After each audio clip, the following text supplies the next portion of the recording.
Hey, hey, hey, hey. What's up, everybody? It is that time of the week. We're back. It is such a busy week, and I'm so excited to be with you here again for Vintage House. We're actually in the studio, sort of. So I'm in the studio, but our special guest tonight, Mother Diva, is in her respective studio. But very soon, you're going to see us all in the same room. So we're looking I'm forward to in it. my house. She is in her house. She's always in her My house. So, anyway, thanks for tuning in, everybody. We're going to have a great conversation. You guys should know the sister. I mean, if you don't know her, then you don't know House. That's all I got to say. But I want to introduce. I want to introduce her properly as Mother Ambassador of House and Electronic Dance Music, Mother Diva. Thank you for being here. Woohoo!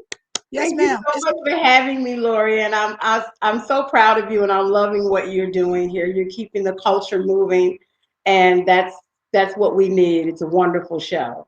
Thank you, love. The only way that it becomes wonderful is because people like you are keeping the culture moving. And I am just really lucky, and I feel very blessed that I get to have these conversations. And there's so much to unpack. I've been in doing house music or sort of part of the house music culture scene for a long time, and I know you have. And there's so many stories.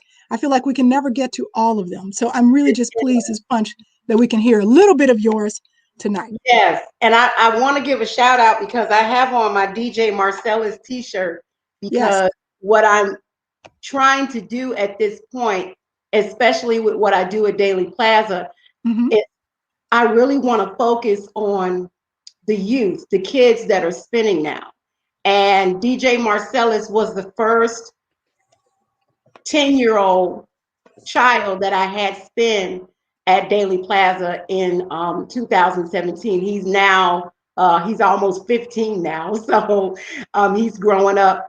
And I just wanted to pay homage to him. Yes. Of course, I'm wearing my famous house necklace. I love it. I'm gonna get jump right in because I think a lot of people who know you Yeah. who have not dared to ask you what that's about. Tell us what the house necklace is You all about, know, please. I Let's don't just know. let's jump in. Let's jump right in to the mystery of the Okay. house necklace. Well, I mean, it's really pretty much self-explanatory, but I tell you a funny story. I don't know. Please. You should remember this club. Rest in peace, Zentras. Yes. Yes, of course. Zentras was our mid 2000s club that we used to party at. I And I know. remember being there one night and I was outside waiting on my ride. And this guy walks up to me and goes, "Excuse me, ma'am. Do you realize you're wearing a complete house around your neck? Are you a real estate agent?" I thought that was so funny. So the story of the houses. Okay, so back in Mhm. 2005, Farley Jackmaster Funk, who's the king of house music, was having a Martin Luther King Jr. Birthday house music memorial celebration at the Chicago Park Hotel.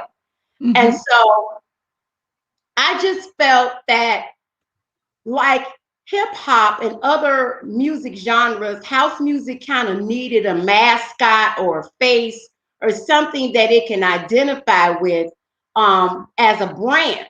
So I Mhm. said, you know what? I'm going to find me a house, and wear it around my neck like Flavor Flav wears the clock. So I started wearing the houses in 2005. And then in 2012, my mother actually blinged out my house. We worked on this one together. This is actually my Michael Jackson off the wall house. That's why it's got the little bow tie here. Mhm. I have several. I have a Prince house too, but I lost it. I got to make me another one. So my mother, I said, hip hop got bling, so let's do a bling one. So when she blinged it out and put all kind of pretty stones and things on it, and that's the year I went to the Grammys because I was a member of the Grammys. So it's just about branding and giving it a face and giving it a mascot and something for people to identify with the community.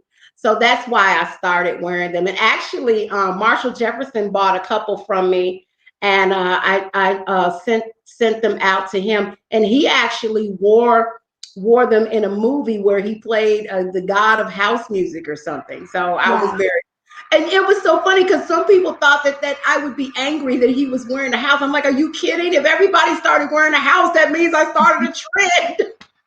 That's amazing. Like Michael Jackson's not going to be mad because a million people are wearing a glove, you know. So, Exactly. Yeah. you That's know. marketable. Well, I mean, honestly, it makes a lot of sense. And I have often looked at it. I'm like, man, I hope she doesn't get shoulder problems from that thing because it sure looks No, heavy. it's light. It's not. No, it's not. But Now, it's amazing how many people ask me about it. It's like, you know, and I'm like, house right. music, you know. So, Where do you get them from? Do you make them or make people make them uh, for you? I mean, you got to tell us your secrets. I'm not going to tell you where I get them from, Okay. but Okay. no, there was a store here in Chicago that used to sell them. Hmm. Well, I can tell you who, you know, because they no longer sell them. I Okay. started buying the houses at Walgreens, believe it or Okay. not. They were little in the little toy section. And Blue Box Toys actually used to make them, and Hmm. Walgreens actually stopped selling them. So I was calling like Japan overseas, like, I need more houses. I need more houses. And they're like, well, we don't make them and ship them there anymore. So I ended up just really searching online, and I found, you know, some distributors online that have Hmm. them. And I have several. A girl must have several houses. Of course. Of So course you do. yeah, Well, that's great. I mean, I appreciate that. And because it's one of those things, it's like, yeah, it gives it a comedy flair too, you know. I love it. I love it. I love it that it's serious, but you don't take yourself so seriously. It's like, look, we're all here for the same reason. So look, I Exactly. want to, the purpose of Vintage House, for those of you who are new to our show or who haven't seen it in a while, is really to celebrate the people who have created this community in Chicago. Some of the pioneers, some of the people who are new to it, some folks who've been around for a long time in lots of different capacities. And I think what's interesting about your story, being the ambassador of house and EDM, that says a lot. And I want you to unpack that. But you also do a lot of wellness. You do a lot of spirituality, and you sponsor a lot of events, and you're very conscientious about ensuring that you're elevating certain voices. So Yeah. I want to let's before we get into all your wonderful work, can we hear about Little Mother Diva? Where was Little Mother Diva from? Where did she come from?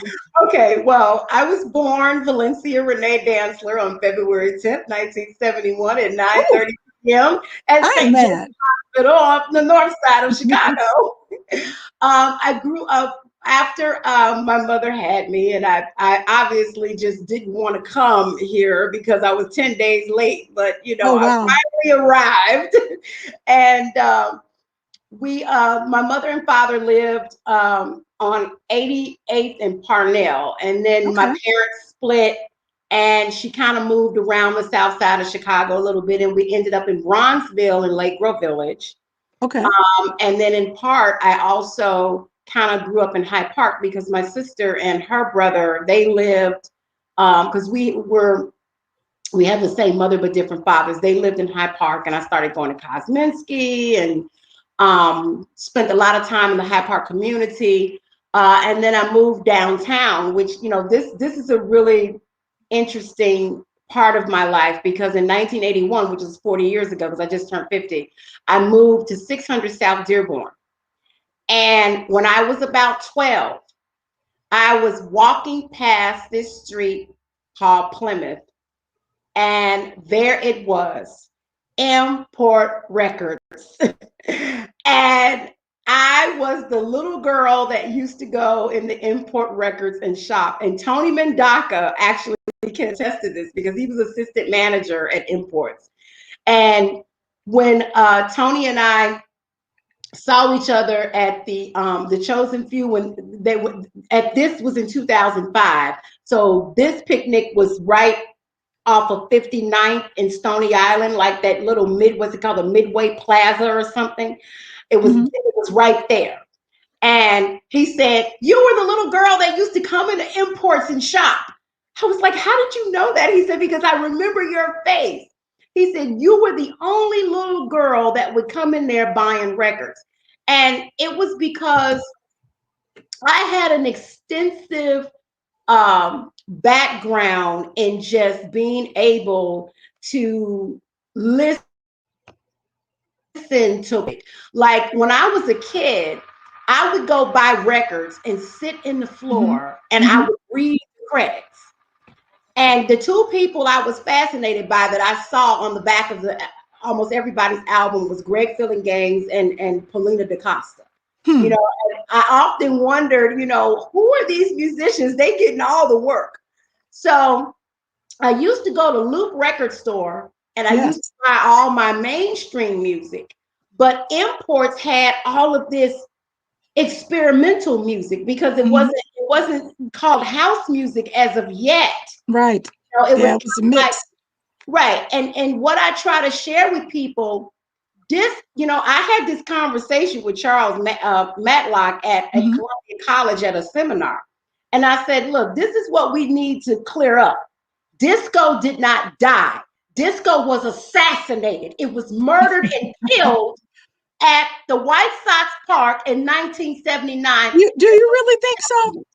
I Disco, it was, go, it go, was, people like talk like disco died of a heart attack or yeah. cancer or something. No, they killed it. Well, You let me interrupt you because I take exception to that mainly because I listen. You're right in that Okay, we symbolic. can say attempted murder. It was an attempted murder. It was strangled, but Yeah, and the life was almost choked out of it by Steve Dahl's stunt. yeah, And it definitely put a damper in it across the it world did. because, and the Bee Gees, if you've seen that documentary, I highly recommend everybody Oh, I watching and definitely listening. want to see that. Please Watch, share that watch that information. Bee Gees documentary. I believe it's on HBO because they get into that whole idea of like what happened to disco. They were the disco kings, from 1977, 1980. And Yes. then, and Steve Dahl's stunt actually did help to kill a lot of the commercial disco that was fueling the country at the time. I mean, Because it Gloria was, Gaynor won a Grammy mhm, in 1980 for Best Disco Song, and yeah, that was the right. first and only disco category that they had. After Yeah. that, Grammys got rid of the disco category. Well, because there was so much homophobia and sexism, not and racism that was attached to it, Now, that somebody, people moved Tyrone, away from it. hey Tyrone, he made a comment. Yeah, I want to address that. I Now, want you to. That's why I brought it up. Go ahead. when I said that disco was assassinated, you can't kill the spirit of the music. Hmm. Right. Even though you may blow up physical records, what happened to disco? And it's interesting because disco was born in New York, assassinated in Chicago, but what was created in Chicago, the spirit of disco just Yes, took on a shape and form and became house music, which absolutely. was started in Chicago. And what was so beautiful in 2017, the Chosen Few had an event at the White Sox Park. Hmm. I don't know exactly what they were Yeah, doing, yeah, yeah. but but it was perfect retribution because that's where they attempted to kill Mother Disco. And then Yes, now here the children, the generation come along, and then the Chosen Few were there, with house music yes, at the same place that they blew up the disco. absolutely. And chosen And few. Thank And you, that was, I Wayne mean, and that Alan. should have been everywhere. I was like, Yes, why see, isn't everybody talking about this? I'm screaming on my live feed. I was in yes, Vegas. I'm like, yes, house full music is circle. at the White Sox Park where they killed disco. This is This is retribution. you are absolutely right. It is something that we don't talk about how that came full circle. And Chosen Few has done it several times. They have the Chosen Few Day at White Sox Park.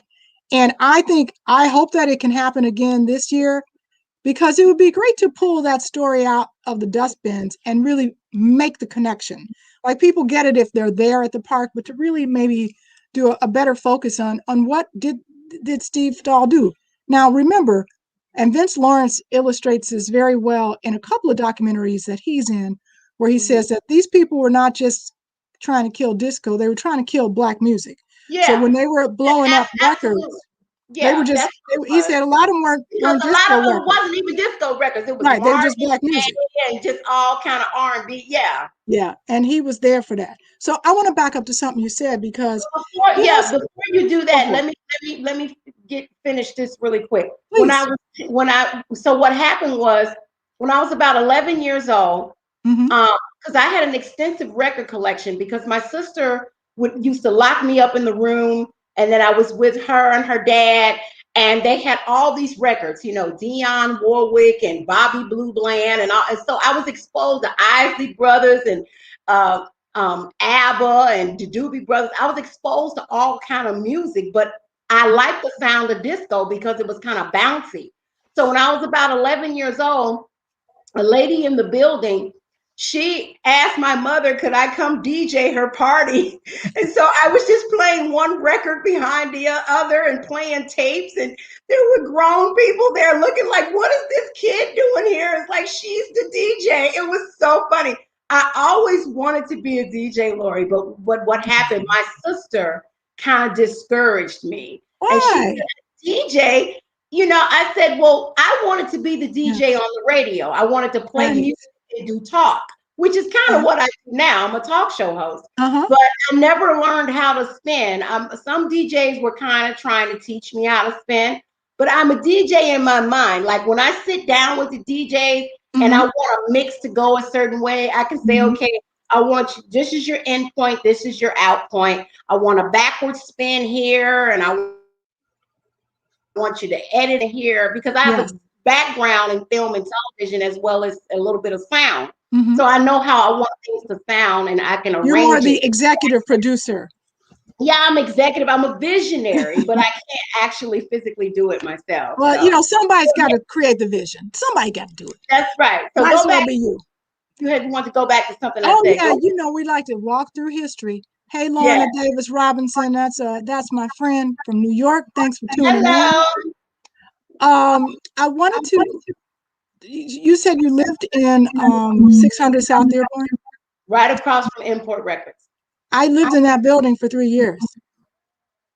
Get out. Yes, What because I went year to was this? Columbia College. I lived there from like 84 to 80, 87, somewhere around there. Sorry, we were there at the same time. Yeah. I lived there from 81 to Uh-huh. 85. Yeah. I lived on the 6th floor on the Okay. corner I was looking in over Harrison. I was in 2216. That was the Yeah. apartment I was in. You know who else lived in that building? Ooh, Joseph Holmes, the dancer. The Joseph Holmes that's dancer. right. That's right. Now, He you lived want to know something there too. funny? We're giving everybody who's listening a little Chicago history. So Yes. Printers Row, back in And those days, who? Davita Rice, Davita Rice Yes. ended up being the attorney for the Oprah Winfrey Show. Wow. And I used to go down to her apartment and keep her company because she would get lonely sometimes. She said, come keep me company while I do my laundry. And she never put her jeans in the dryer. She always hung them up. I'll never forget that. Then, Those like when were I some got beautiful grown, apartments. I tried to call the show to say hi to her. Yeah. She wouldn't take my calls. So, you just how people are when they get, they blow I up. do. But that was a really cool area. Not only was it was industrial at that time because all of the South Loop had not been built out yet. So there Right. was Jones Commercial, there was Yeah. Plymouth Court, and then they were building, the buildings behind there. And Do you you remember know, the grocery store they had on I, State Street? yes, of course I do. Because I, remember, we didn't have no grocery stores. no, Hillman's was at Randolph, and then yes, they built the grocery store on State. yeah, Or we would have to go all the way up to Division and Clark to go to Jewel's because we didn't have grocery. yes, yes. And then they had one little funky liquor store around there around the corner. But wait, That was it. remember Eduardo's Pizza was like Yes. down the street? Well, yes. Anyway, people are getting bored with us. But Okay. listen, that was a fun little era back in the Did they 80s say they were getting in bored? I'm Printers Row. sorry. What'd you say? I said, did they say they were getting bored? You can't get bored with Mother Diva Honey House of the No, Loop. I feel you. I feel you. Hey, Lorna, thanks for the hair color. Oh yeah, that you can thank my stylist, Anise. Isn't it? It's a auburn, autumn sunrise. Y'all remember that? Anyway, from Ghost. All right, so let's walk back through time. So you are from Chicago, South Side, West Side. Where were you born? I was born on the north side, grew up on the North south St. side, Joseph, pretty much grew up in Hyde Park. High But Park. I went to Sullivan High School for two Yes, months and then transferred to Kenwood and was at Kenwood yes. for a couple of years, then Okay. went to Cosmopolitan. I was all over the place. Okay, that's so Because I so was you're too good. busy cutting class outside listening to house music. Farley and they would come up there all the time and give the kids the Yes. tape. So we was always outside dancing and listening to house music in front of Kenwood, you know? Yeah. I love that you said that because one of the things that we like to unpack on the Vintage House Show is how people were exposed to house music. And many people people who are I'm a little older than you, and so people You who look were fantastic. No one would ever you're know that. very kind.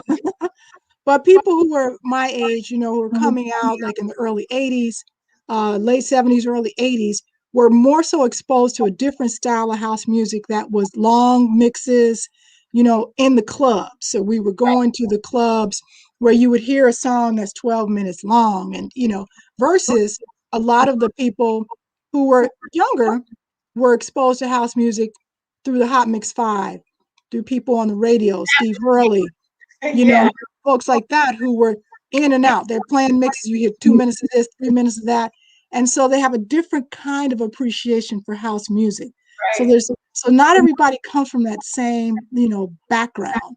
And I think it's an important I distinction. want to be clear with people because I'm not a fake or phony kind of person. Yeah. My experience with house music started when I was about 10 years old. Mm-hmm. And I started listening to the Hot Mix 5 on WBMX every Mm-hmm. Saturday. And I remember it was Saturday Night Live, Ain't No Jive, Chicago Dance Mm-hmm. Party. But Mm-hmm. what I would do is I would watch Saturday Night Live, the TV show, while I was listening to Saturday Night Live on the radio. So I was getting the comedy and I was getting the house music. And that's kind of how, when I grew up, Mm-hmm. I had an idea, which we actually produced out here in the South suburbs because I live out here Okay. in the South suburban area. In fact, Steve Hurley lives down the street from me in Olympia Fields. Mm-hmm. And I did the first comedy house music show where we had comedians and Right. house music. Okay, so, but I didn't start working in house music until 2003 when I met Steve Hurley at Ron Carroll's birthday party. And so that's kind of how I got into the scene from a promotions perspective and a publicity, public relations. And that was kind of my goal at that time. I felt that this music and this community was so beautiful and so important. And I felt it needed press. And that was something the community was lacking. It was lacking press. So when I started working with Steve Hurley, and then Mm-hmm. I met Farley, and I started meeting all the DJs, because a lot of people were trying to figure out, where does she come from? She just popped on the scene, because I kind of started my career in house music at the top. I mean, Steve Hurley's like at the top. So I met him and I started doing promotions and public relations with him, and then Farley, and then like all the DJs that I came across. What I did, I said, well, when they started throwing parties, I said, okay, well, let's get the news out. So I started sending press releases out to the news and newspapers and magazines. And the interesting thing is when the DJ series started on what is it, on Michigan Avenue and Grant Park, I actually reached out to Ebony and Jet magazine and I said, listen, there's house music events across the street. Why don't you send someone there? And they Mm-hmm. said, ma'am, we just don't walk out the door and cover stuff. You You need to should. send us a request, And so Too I bad. remember, I remember that conversation. And then maybe 4 or 5 years later, The Chosen Few ended up in Ebony magazine. So Mm-hmm. I'm not saying I can take credit for that Take credit particular, for it. Why not? but I opened the door to Yes. media coming into house music and giving it the exposure that it needed. Right. Right. Of course you did. I'm starting to get a little bit of an echo of where that's coming from, but I want to unpack that a little bit. Your role as a promoter is something that I think people is not well understood. We had Angie T on recently, and she was talking about, she's an ambassador for the Chosen Few. Yeah. So talk a little bit about like your, like why promotion, what is it that did for our community, and what is it that we still need to do to make sure that Chicago is represented. Well, shouts out to Angie T. I think that she is a wonderful promoter. She works very hard at what she does. Also, Rhonda Flowers as Of well. course. We have some really Happy good. birthday, Rhonda. Oh, happy birthday, Rhonda. I didn't know it was your birthday, honey. Yes. Um, in fact, I was a co-producer of a radio show that Rhonda used to do on WGCR, which was Mm-hmm. Why God Created Radio back in 2004. And I did some shows with them. And I actually had Farley and Chip E and different house music DJs come down and be interviewed. Mm-hmm. So basically, what it is that we need to get to a point where we have to elevate our game in the community. There are so many people that are in our genre of music and they complain about the lack of funding and the people are not getting paid the same, but it's about organization and structure. If people just unify and come together, we can really build something really great in the community. One of the reasons that I started house music DJ sets at Daily Plaza was to give DJs the opportunity to perform in a space that they ordinarily wouldn't have the Right. opportunity to perform at. Kind of like the underdog, Mm-hmm. a DJ or something. And I've had DJs that no one has ever heard of come down there, and they've even gotten work behind it.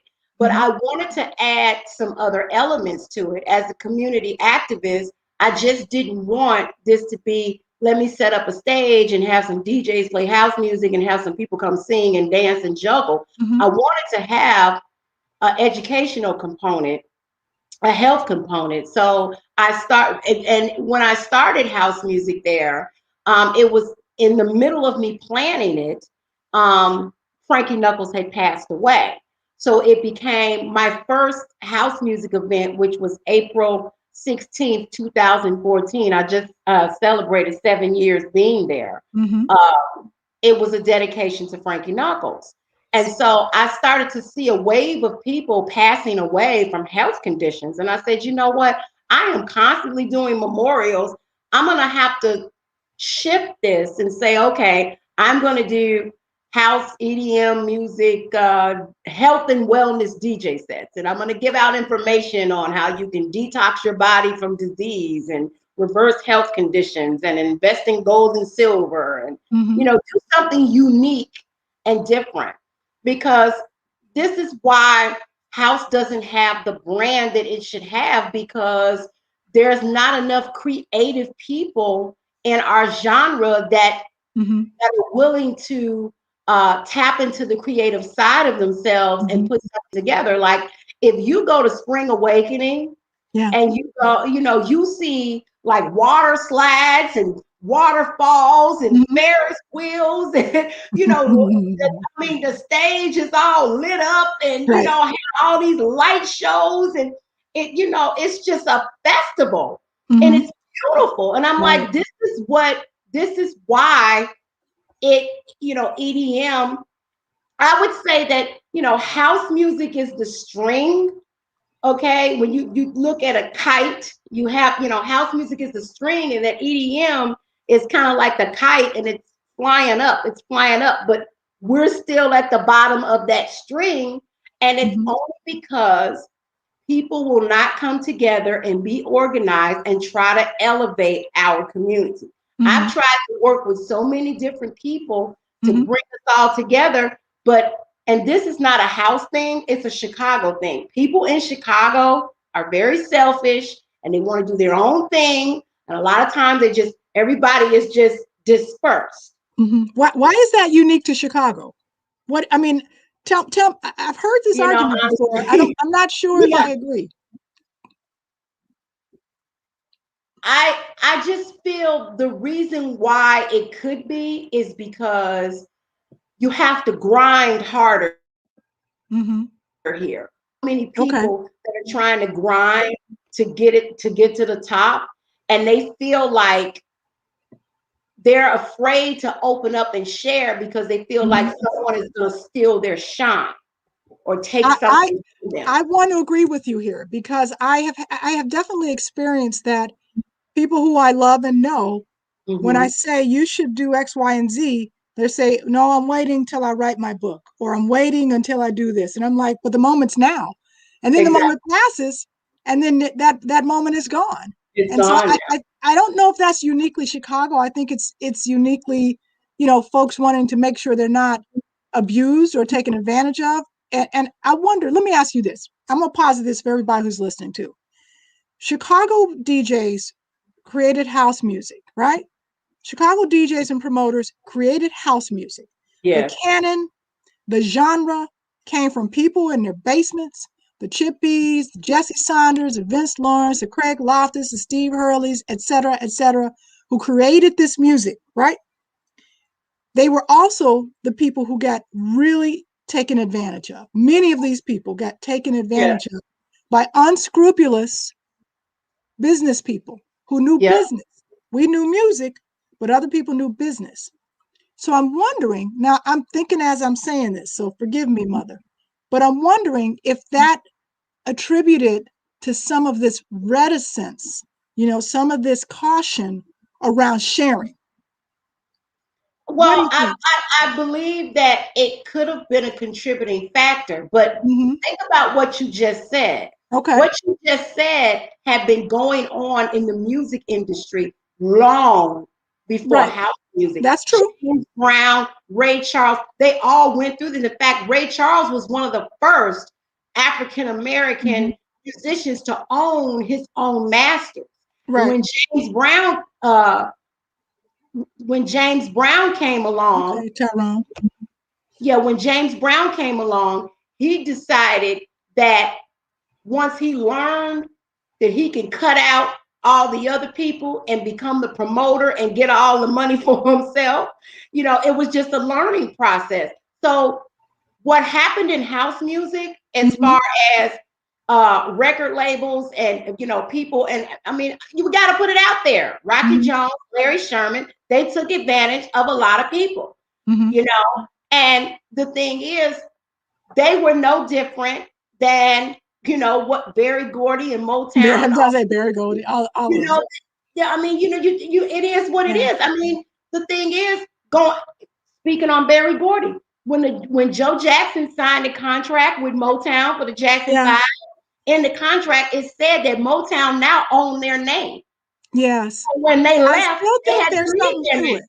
I still think there's something to it. So I agree with you that this is not a new concept, that Black It people being exploited right. for their talent. I mean, we just had Ma Rainey's, Black Bottom. You saw that with I saw scene that. with Chadwick Boseman. Oh, she Is let that them all have this? it. I'm gonna give you $10 for a song, and then they recorded and make thousands. Right. I just wonder. I hate to. I don't think that we are in, sort of inherently inferior as a city or as a group of people. House music came from the minds of a lot of middle income, well-to-do children from the South Side who had parents who had means. Not everybody, but a Mhm. lot of the people who I just named come from that. Parents bought them equipment, or they you couldn't do this as a poor kid. Not well. And I think that And there was if you were, you were running over to your friend's house who had who all had the some money, equipment. right? Who had some, Right. you had access to Yeah, something that got you in the door. And exactly. somehow all these people got taken advantage of. Not everybody. There might be one or two, and there are many success stories. And Because so they were kids, Lori. They were they were, children. and that's what I'm saying, is that these same people, when we talk about what it means to go to the top, and I think that's a relative term too. Many of these people are wildly successful. They've had amazing careers.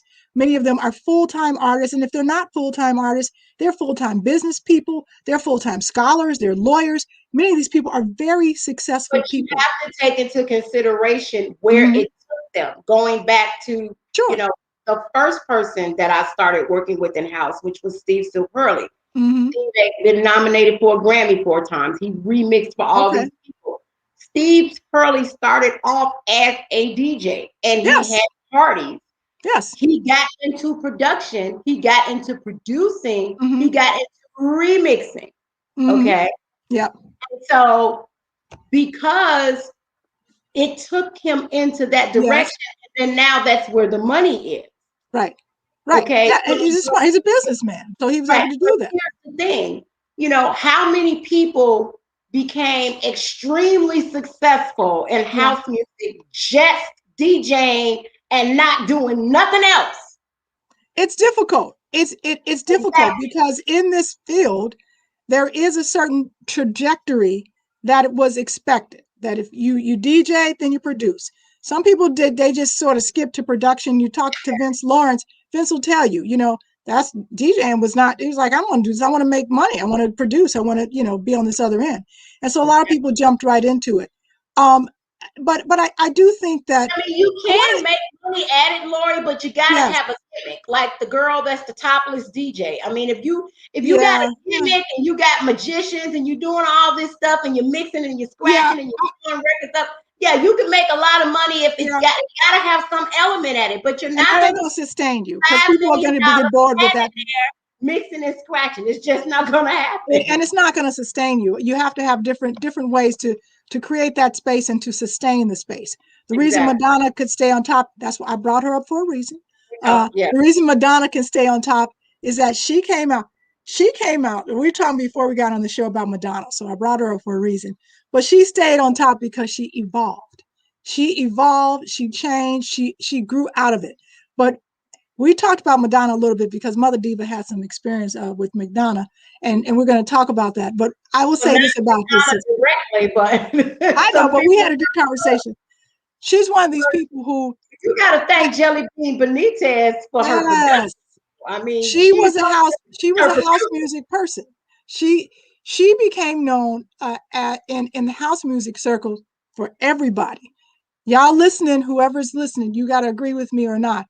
But when I first heard Madonna, it's because Craig called me. He said, there's this white girl who sounds like a black girl. She got this new track. Come on over and listen to it. And it was Everybody Come On Dance and Sing. That one. And it was a 12-inch of that. And we were like, she sounds like a black girl. But that was considered part of that house music genre because it was that floor to floor. Because It was Madonna different. was going into the clubs of New York and Yes. she was getting Yes. all of that.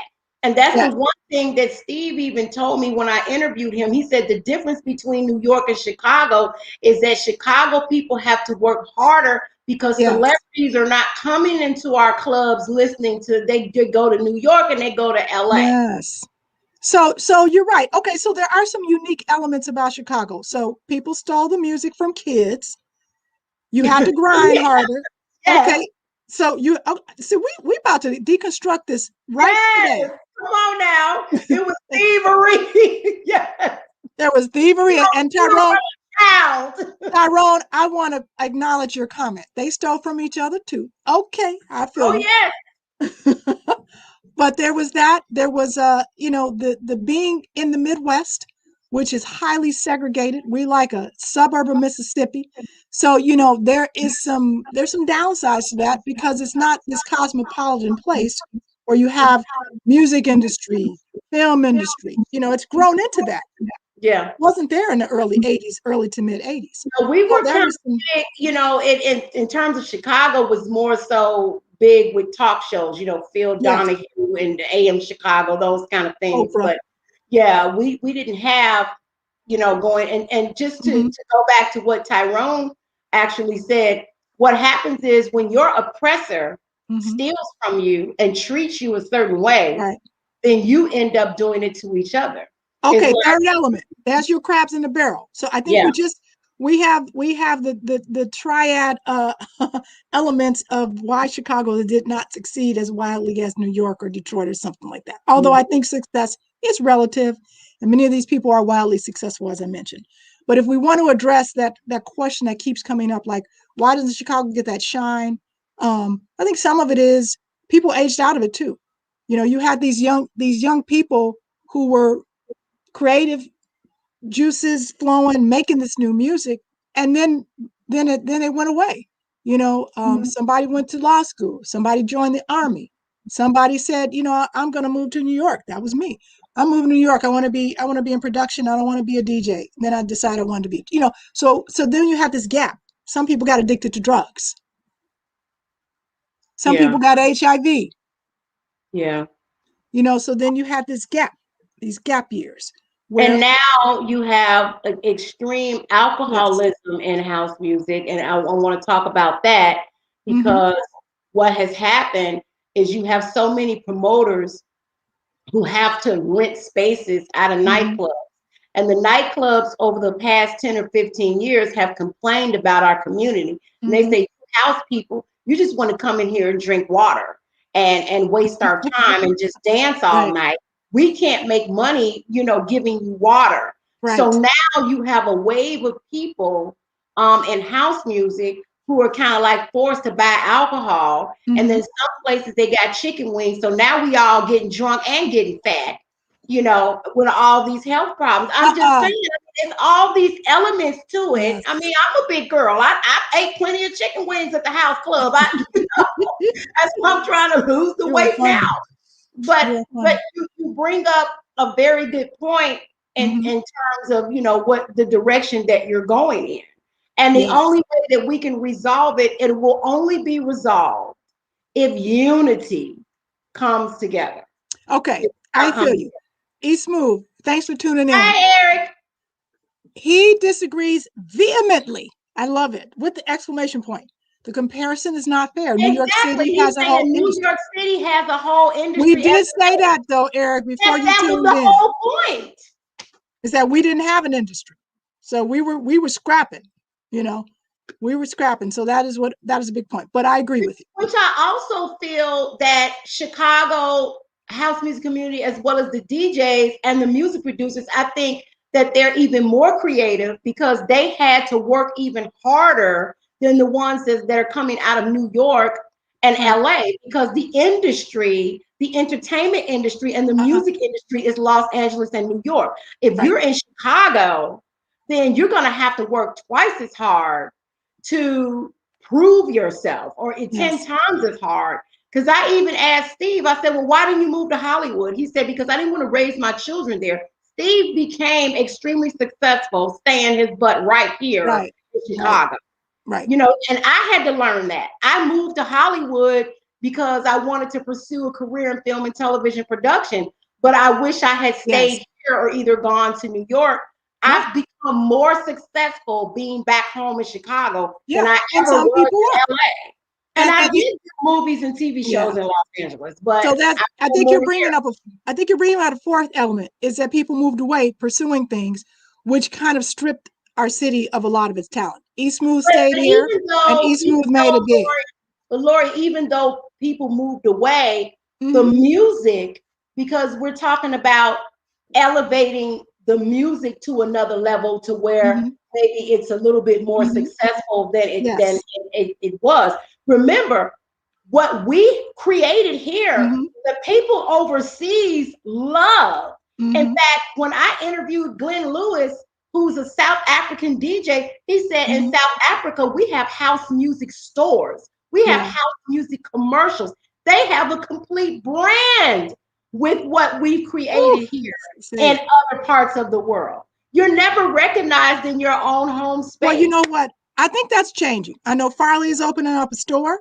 We're Yes, about to have yes. Epiphany. I want to try to get. We got girl. This hour has gone by so fast. So I'm going to say a couple things. Oh, First, is it only an hour? girl, I wish we had more time. You should have told me it was only an hour. I Well, would have you had to come back. talked so much. You had to come back. Okay, so Tyrone had a question for you. You called yourself Mother Generator once. What's the story behind that? I don't know where Tyrone gets that. He Ooh, keeps saying that. I never call okay, myself Tyrone, stop a saying generator. that. How come? He needs to stop.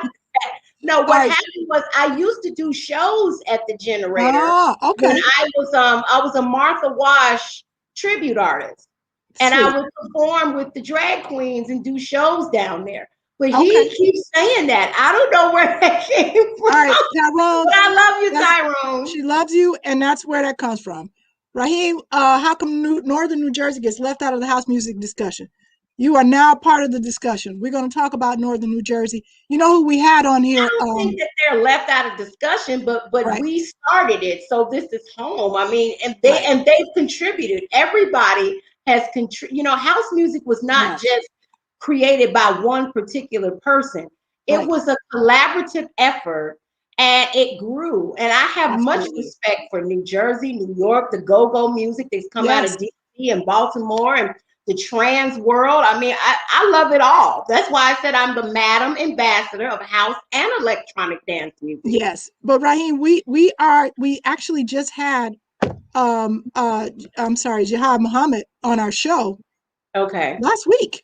So I don't know if that's Northern New Jersey. My geography is a little off. Wherever Newark is, I thought he um, was out of that's Canada. Southern New Jersey. Is that Did anyway? he live in Canada at one time? I thought he was up in Canada.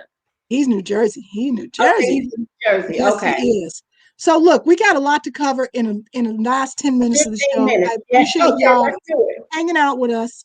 Um, but there's a few things I want to get to. You Okay. are doing a lot of things in the community. You're doing the Yes. daily. Are you doing daily? Since the Yes. city's opening up, are you going to be doing Daily Plaza? Yes. Daily Plaza is open. And Yes. I just want to let people know the history of that. When Daily Plaza had noontime events that were free. Mm-hmm. And then if you wanted to go longer, you used to be able to buy an extra hour for $100. They stopped all of that. Because of COVID last year, Daily Plaza was not able to make any money off of their paid events. Their paid events offset the cost of the daily noontime. So because they didn't get any money off of their paid events from last year, anything that we do at Daily Plaza, it's going to cost Okay. a pretty penny. And luckily, I know some rich people that going to Always write me helps. a check, but they won't write the check until the fourth quarter. So if I Uh-huh. do something down there, Daily Plaza, it probably won't be till August or Right. September. Okay. Um, and they're only allowing 50 people. No, that I thought that Lori Lightfoot just expanded that because we and she said Daily after July they're going to open it up. No. Listen, Daily Plaza has their own rules. Mm-hmm. So what happens is what Daily Plaza, they say, okay, only 50 people are allowed on the plaza. However, the sidewalk can be full of Okay. anybody because it's Okay. public. Okay. But what costs so much money is the rental and then the barricades. The Mm-hmm. barricades are $1,500 because they need 50. That's crazy. So, but I mean, that place means a lot to me. I created something there, and I have. Hey, Mimi. Mimi used to work at Daily Plaza. She's a DJ. She worked in the courts. So, the thing is, I want to continue that tradition. And last year and this year on my Mm-hmm. anniversary, I did go down there. I had some house music on the laptop, and I Mm-hmm. just gave a commentary, and I gave out masks, and I taught people about colloidal silver, spray your mask with silver, it kills viruses and all that. And so that's the direction that we're Right. going in. But That's yeah, great. So don't it's forget we coming got back. to talk about Shab's holiday. That's where we're going next. You got some Okay. stuff coming up next Tuesday. So talk about Shabadoo. Okay, so next Tuesday, May 11th, is Adolfo Shabadoo Quiones. That's his birthday. For those of you who may or may not know, he was Ozone in the movie Breakin'. He started his career as a Soul Train dancer here in Chicago, and then he relocated to Right. LA. Right. So he passed away in December, and I have been working with members of the city council, and I interviewed him on my Mm-hmm. show for the Mm-hmm. 50th anniversary for Soul Train last year. And I told him that I wanted to honor him with a holiday because the city of Chicago gave me a holiday in 2019, April 16th, is Madam Ambassador of House and Electronic Dance Music Day in the city of Chicago. So Sweet. I wanted to pay that forward for Shab because he would come back to Chicago and do dance workshops and give back to the community. So he grew up in Cabrini Green. So Mm-hmm. we're having the resolution passed in the city council So he's getting a holiday on May 11th. I Nice. want all of you guys to come out. We want break dancers. We want you guys to have fun. We're going to be in the grass, okay? Because Okay. they wouldn't let us have the street. So the alderman says you could do it in the grass. So we're going to be on Division and Halsted in the grass from 4 p.m. to 7 p.m. We'll get there at 3:30 because we wanted everything early. So the resolution will be read there. And we're going to have a live graffiti painting of him and people sharing stories, dancers. So That just, sounds great. yeah, Division and Halsted. Division. Yeah, there is no actual address. It's Division and Division Halsted and Halsted. Nice in neighborhood. the Mickey Thicky grass. We're going Yes. in the Yes. grass. Yes. Yes. Yes. Yes. Yes. Yes. I'm locked in and doing it. I love it. I love it. Well, time flies when you're having fun. And we really did scratch the surface. I got a list of questions here. I want to talk about your president, We should have CEO of started Cool that. Commercial Concept. Listen, this is how the show goes. If you watch the show, we always run out of time. These questions when we first started, because we gonna talk like we two girlfriends.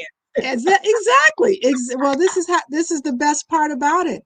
So all of you lovely people who are tuning in and listening to us on WNUR 89.3, we are back on the radio. This is our first show. Shout out to 89.3.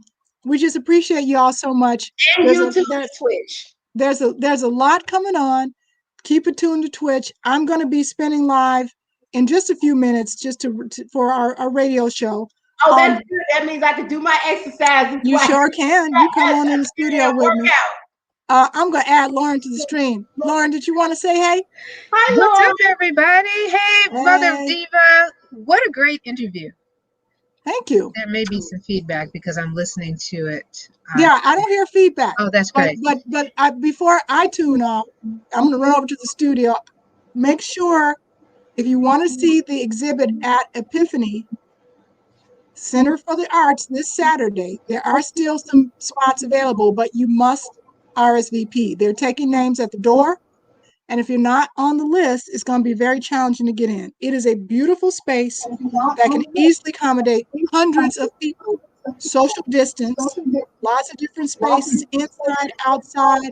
It's going to be great. And this is a fun exhibit. Lori, what they're doing a house music display? It's a house music. It's a reimagining of the exhibit that was at the Cultural Center. It's not as bodacious as it is. It's a smaller exhibit, but it really is a nice little piece that is a living history. It is something that's not finished. So part of the appeal of the exhibit, I'm going to mute you just for a second, Lauren. Part of the appeal of the exhibit is that we're asking people to come and help us build it out. So there's going to be space for people to tell us what they want. The old house if you need one. Right. Well, we're not going to have artifacts there, but because of the space. But we're going to be doing much more. Thank you for calling it that. What I meant is like physical things, like touch. Just because we don't want nobody to mess with it. But my point is, question. You wanted to know Cool Commercial Concepts is my production company, and I named it that because I come up with really cool creative concepts. So that's the company that produces Mother Diva's House, which is my TV series on Facebook and YouTube. And then I have a couple of nonprofits that I'm involved in as well. That's wonderful. I wanted to at least answer some of that stuff. Mother Diva, you have to come back, okay? I will. We'll do this again. And as a matter of fact, we're going to be doing some really creative stuff over the summer. So maybe we can do some shows at Daily Plaza. And we're going to be doing a lot of stuff at Epiphany Center for the Arts. We're calling it the Home for House Music. So look out for events at Epiphany. I'd love to come and host it. Yes. Well, I give away prizes. I do little contests. I love it. And do raffles, educational raffles. Hi, Kevin. So I do educational raffles, and people can win prizes. So I can give away a house or something. I want to see you this Saturday, so we'll talk after this. But I'm gonna leave the stream, leave you with Lauren and Mother Diva to take us out, and tune in if you're still awake to WNUR 89.3 or WNUR.org, and you can hear a continuation a little bit of house music. I'm going to be on the air with Lauren. You won't see the visuals, but Mother Diva, if you want to stick around, there's more. It won't be live streamed, but it will be on the radio. All Yes. right. No, Lori, keep your live stream going. Okay, I'm keeping my live stream going. This is what's the problem with have Black women in charge, boy. You got to pay attention. And keep your Okay. live stream. You could just mute yourself, mute your video. Because I love Black women. You got to pay attention when Black people are in charge. I had to tell people. I said I'm not Black. I'm beige. Well, you cannot outdo the beige Black people. All right, I'm going to take myself off of this. I'm out. Listen, I'm Irish, Indian, African American, honey. I'm all of it. I'm a rainbow color. She's every woman. She's every woman. Okay, love you guys. WNUR.org if you want to hear some music. Yes. Mother Diva, thank you so much. Lori, stay on stream. You can just throw me on while you come over here. Thank you, Mother Diva. We look forward to your Tuesday event and all the things you've done. Please come out. Thank you so much. All righty. Have a good one. You too.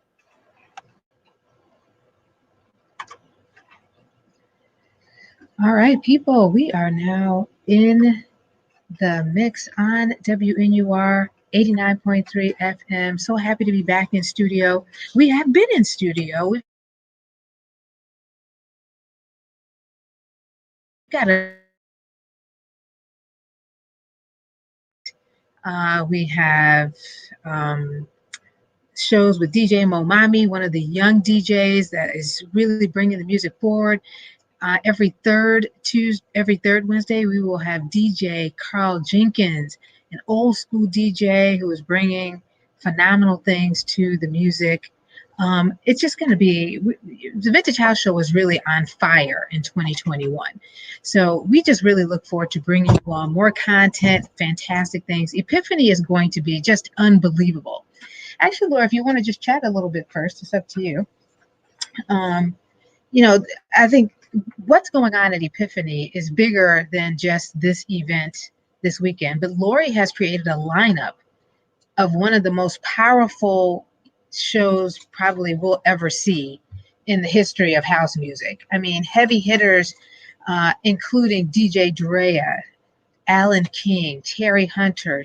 Lori is spinning with DJ Lady D, Craig Loftus. We've got some just unbelievable DJs coming on Thursday.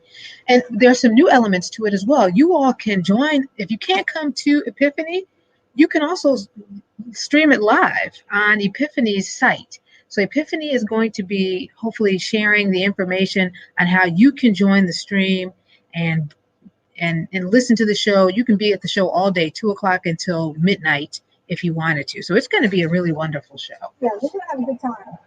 We're going to have a great time. Yeah, it's going to be so much fun. Looking forward to it. And if you are in our listening audience, and you can't come down to Epiphany, which is at 206 South Ashland, if you haven't gotten a ticket yet, it's going to be difficult. You can go online to Epiphany to see if they still have tickets to the venue. You get to go to the exhibit. You get to see the rest of this entire magnificent structure with art all throughout. It's a large, beautiful place. There's food, there's drinks. So if you can't make it down there, go online and you can actually see it live stream. Yeah, it's going to be fantastic. I'm gonna get on the decks. Very good. We're gonna get off the StreamYard because I can't do both of these things at the same time. No. We're gonna stay on StreamYard so you can be on stream too. So it'll be on Twitch and it'll be on here. That's fine. Okay. All right. I was not prepared to be on as a DJ, so you got it, girl. You look fantastic. You look great. We'll listen to it, but we'll also see you. We'll see it. They don't want to see. They want to see you move. They want to see you doing your thing. So it'll be. We're having an argument right here. Are you? You don't want to be online. You don't want people to see you. You just want them to hear you. I just want you to hear me. Okay. Well, guys, you're off. I love you guys. All righty, guys. Peace, love. Listen, WNUR 89.3 FM or WNUR.org. Check out DJ Lori Branch. She will be on.